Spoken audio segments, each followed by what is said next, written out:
kalau tidak ada yang berani berbicara namanya proklamasi.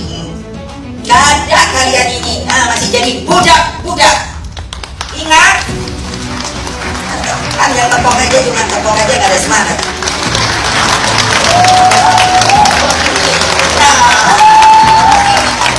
Saya tahu tidak, ini perempuan apa kalau sekarang saya bilang lemes.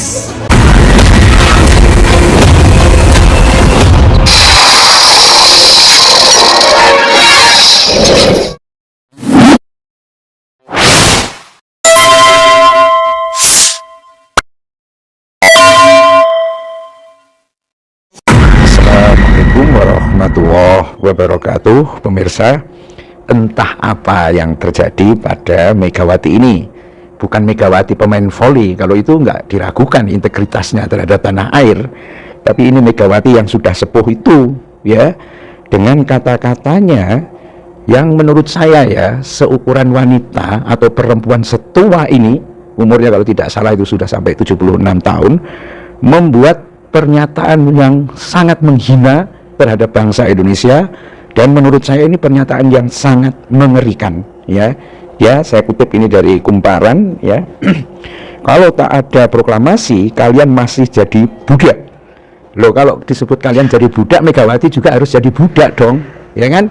Kalau tidak ada proklamasi, Megawati juga jadi budak, Puan Maharani juga jadi budak, anak keturunannya juga jadi budak, bukan kalian.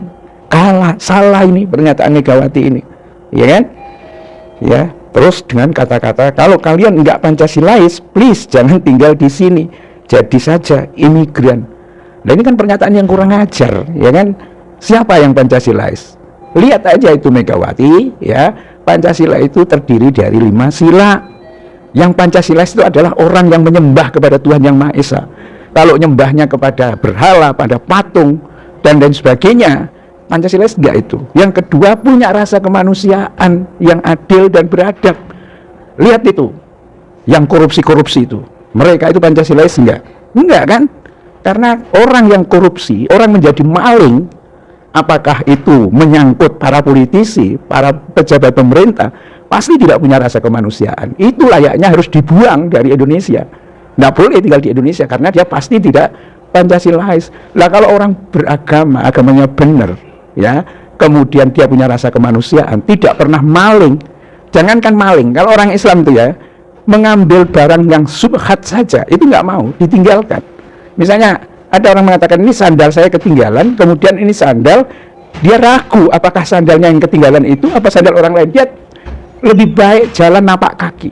Tapi kalau para maling, apalagi punya perusahaan, sahamnya sampai triliunan jumlahnya, dan itu hasil dari keputusan politik yang dibuat oleh partainya, itu harusnya dibuang dari tanah air, gitu loh.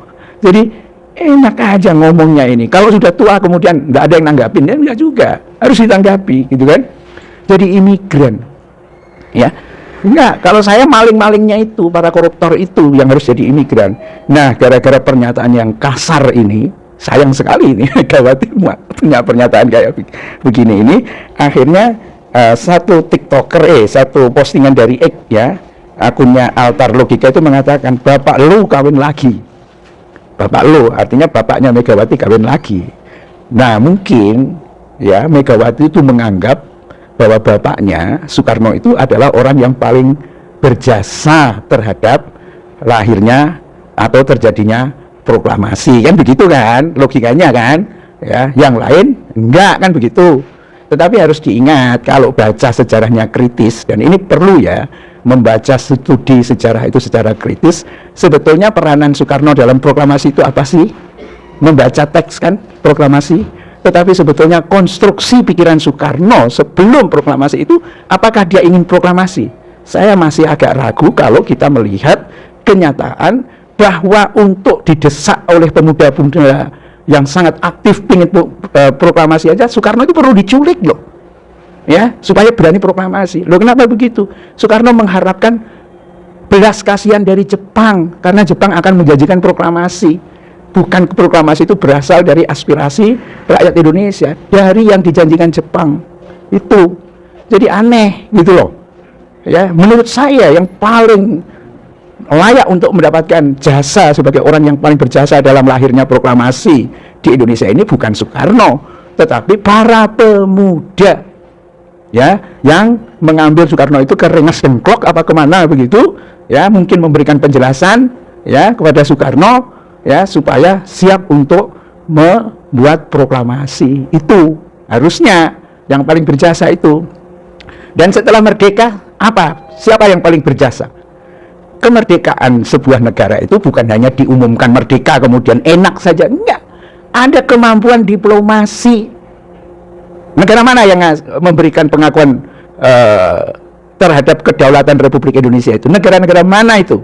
Coba Megawati sebutkan, atau orang PDIP lah bisa sebutkan negara-negara mana yang paling dulu ya mengakui Indonesia sebagai negara merdeka. Mana coba? Ada pelajarannya kan? Inilah pentingnya diplomasi ya, dan apa yang dilakukan oleh para aktivis termasuk yang mungkin dituduh oleh Megawati itu supaya jadi imigran itu kan orang-orang Arab, tetapi negara-negara Arab pertamalah yang mengakui kedaulatan di Indonesia ya. Ini pelajaran yang harus diluruskan pemirsa, dan itu kakeknya Anies Baswedan, namanya Abdul Rashid Baswedan, kakeknya dulu menjadi menteri penerangannya zaman Soekarno. Dialah yang paling berjasa kemana-mana untuk meminta ya, termasuk dari Mesir, dari Palestina dan lain sebagainya. Cina lama sekali nggak mengakui ya. Siapa? Coba ditunjukkan negara-negara mana diplomasinya, siapa itu? Apa orang PKI yang mengirim duta-dutanya? Kan waktu itu PKI juga banyak kan ya, DNAID dan lain sebagainya, atau mungkin jauh sebelum DNAID atau seperti apa gitu kan. Apa jasanya PKI? Enggak kan, untuk membuat misalnya negara seperti Peking atau Cina atau mungkin Rusia atau Uni Soviet saat itu kapan mengakui Indonesia itu? Ya jadi begitu. Ngomong apalagi sudah usianya sudah tua, itu harusnya hati-hati. Rakyat sekarang itu cerdas, ya ngerti dokumen-dokumen sejarah, bahkan melalui AI, melalui Google Search dan lain sebagainya. Ya, menuding kalau nggak ada proklamasi itu akan menjadi budak. Ya ente juga jadi budak. Tapi kalimat ini sangat tidak layak untuk dikemukakan oleh seorang pemimpin ya, yang bagi yang mengakui Megawati itu pemimpin gitu loh. Kalau saya kan nggak pernah nyoblos PDIP ya kan, jadi ya aneh gitu.